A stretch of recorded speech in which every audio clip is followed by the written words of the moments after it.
Hello बच्चों, good morning. बच्चों, नागरिक शास्त्र में हम सभी पढ़ रहे थे संघवाद, जिसमें आज हम सभी कुछ महत्वपूर्ण बिंदुओं पर चर्चा करेंगे, जैसे संघीय शासन व्यवस्था का संचालन, भाषाई राज्य, भारत की राजनीतिक इकाइयाँ और भाषा नीति के बारे में। तो सबसे पहले हम बात करेंगे संघीय शासन व्यवस्था का संचालन।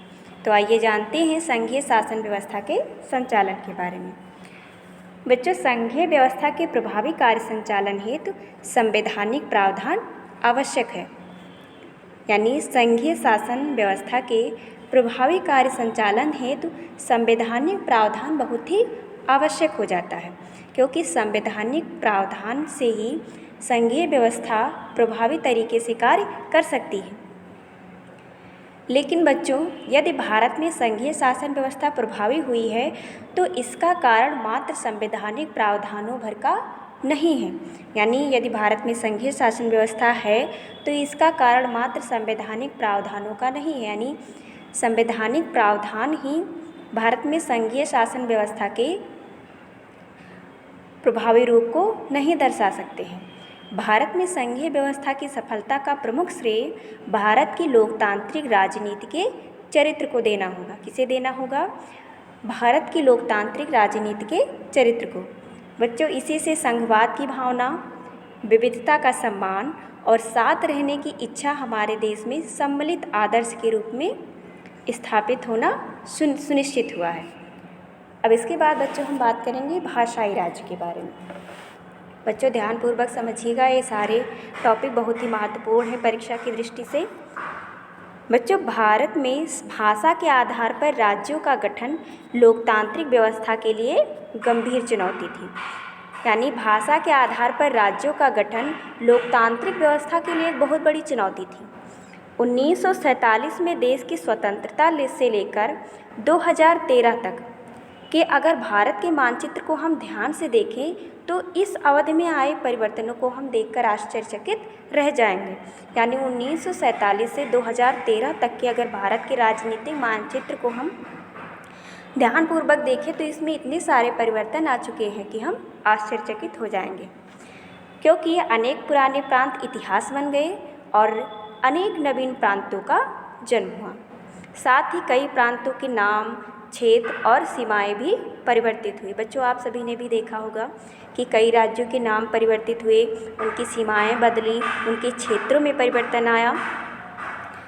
बच्चों, 1950 के दशक में नए राज्यों के निर्माण हेतु कई पुराने राज्यों की सीमाएं परिवर्तित हुई और ऐसा इसलिए किया गया कि एक भाषा के बोलने वाले लोग एक राज्य के अंतर्गत आ जाएं। ऐसा किस लिए किया गया?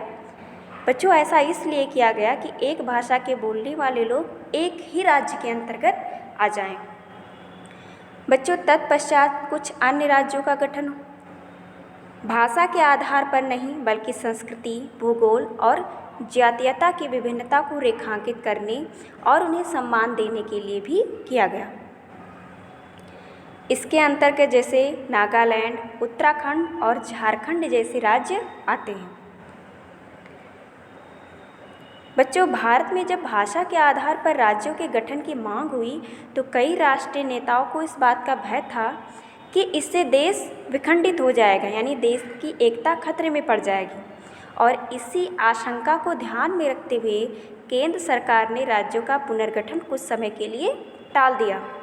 किंतु भाषा के आधार पर राज्यों के पुनर्गठन के पश्चात अनुभव हमें यह बताता है कि ऐसा करने से देश अधिक एकीकृत और मजबूत हुआ है और देश की एकता बढ़ी है और इसके फलस्वरूप राज्यों का प्रशासन भी पहले की तुलना में और अधिक सुविधाजनक हो गया है। अब बच्चों, इसके बाद हम बात करेंगे भारत की राजनीतिक इकाइयों के बारे में। बच्चों, वर्तमान समय में भारतीय संघ में 28 राज्य व 8 केंद्र शासित प्रदेश हैं।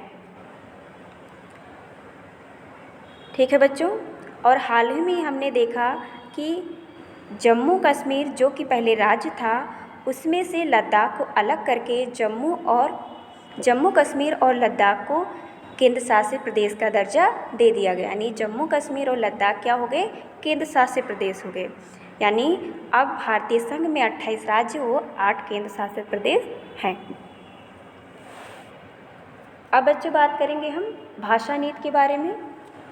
बच्चों, भारतीय संविधान में किसी एक भाषा को राष्ट्रभाषा का दर्जा नहीं दिया गया, यानी किसी भी भाषा को भारत के संविधान में राष्ट्रभाषा का दर्जा नहीं दिया गया है। संविधान में हिंदी को राजभाषा माना गया है। क्या माना गया है? राजभाषा माना गया है। किंतु हिंदी लगभग 40% भारतीयों की मातृभाषा है। अतः दूसरी भाषाओं के संरक्षण के लिए अन्य उपाय भी किए गए हैं। बच्चों, भारतीय संविधान में भाषा को 8वीं अनुसूची में रखा गया है, यानी भारतीय संविधान के 8वीं अनुसूची में भाषा है, जिसमें 22 भाषाओं को मान्यता दी गई है, यानी हिंदी के अतिरिक्त अन्य 21 भाषाओं को अनुसूचित भाषा का दर्जा प्रदान किया गया है। बच्चों, केंद्र सरकार के किसी पद का उम्मीदवार इनमें से किसी भी भाषा में परीक्षा दे सकता है, यद्यपि उम्मीदवार इसको विकल्प के रूप में ही चुने। बच्चों, राज्यों की भी अपनी राजभाषाएं हैं। देश के विभिन्न राज्यों का अपना काम ज़्यादातर अपनी राजभाषा में ही होता है। ठीक है बच्चों। बच्चों, श्रीलंका के विपरीत भारत के नेताओं ने हिंदी के उपयोग को बढ़ावा देने के मामले में अत्यंत सावधानी भरा कार्य किया, यानी यहाँ पर हम भारत और श्रीलंका की तुलना कर रहे हैं। संविधान में किए गए प्रावधान के अनुसार सरकारी कामकाज की भाषा के रूप में अंग्रेजी का प्रयोग 1965 में बंद होना चाहिए था, पर अनेक गैर हिंदी भाषी प्रदेशों ने मांग की कि अंग्रेजी का प्रयोग जारी रखा जाए। तमिलनाडु में तो इस मांग ने उग्र रूप भी ले लिया था। केंद्र सरकार ने हिंदी के साथ साथ अंग्रेजी को राजकीय कामों में प्रयोग करने की अनुमति देकर इस विवाद को भी सुलझाया। अनेक लोगों का मानना था कि इस समाधान से अंग्रेजी शिक्षा अभिजन को लाभ पहुंचेगा और राजभाषा के रूप में हिंदी को बढ़ावा देने के लिए भारत सरकार की नीति बनी हुई है, किंतु प्रश्रय देने का आशय यह नहीं है कि केंद्र सरकार उन राज्यों पर भी हिंदी थोप सकती, यानी हिंदी थोपी नहीं जा सकती है जहाँ के लोग हिंदी के अतिरिक्त कोई अन्य भाषा बोलते हों। भारतीय राजनेताओं ने इस संबंध में जो लचीला रुख अपनाया, उसी से हम श्रीलंका जैसी स्थिति पहुँचने से बच गए हैं। अब बच्चों, इस टॉपिक पर भी हम चर्चा कर लेते हैं, केंद्र राज्य सह संबंध, यानी केंद्र और राज्य का क्या संबंध है। बच्चों, केंद्र राज्य संबंधों में निरंतर आए परिवर्तन से देश का संघवाद मजबूत हुआ है। क्या मजबूत हुआ है? देश का संघवाद मजबूत हुआ है। बच्चों, सत्ता की साझेदारी की संवैधानिक व्यवस्था वास्तविकता में कैसा रूप ले लेगी, यह सर्वाधिक इस बात पर निर्भर करता है कि शासक दल और नेता किस तरह इस व्यवस्था का अनुसरण करते हैं। देश में ज़्यादातर समय तक केंद्र एवं राज्यों में कांग्रेस की ही सरकार रही है। बच्चों, आप सभी ने भी देखा होगा कि देश में ज़्यादातर केंद्र एवं राज्यों में कांग्रेस की ही सरकार रही थी। इसका व्यवहारिक आशय यह हुआ कि राज्य सरकारों ने स्वायत्त संघीय इकाई के रूप में अपने अधिकारों का प्रयोग नहीं किया, यानी मिलजुल कर कार्य करना जारी रखा। जब केंद्र और राज्य में पृथक पृथक दलों की सरकारें रहीं, तो केंद्र सरकार ने राज्यों के अधिकारों की अनदेखी करने का प्रयास किया। उन दिनों केंद्र सरकार प्रायः संवैधानिक प्रावधानों का दुरुपयोग करके विपक्षी दलों की राज्य सरकारों को भंग कर देती थी, और यह विचार संघवाद की भावना के प्रतिकूल काम था। देश में 1990 के बाद से यह स्थिति अत्यधिक परिवर्तित हो गई। इस अवधि में देश में अनेक राज्यों में क्षेत्रीय दलों का उदय हुआ। किसका उदय हुआ? क्षेत्रीय दलों का।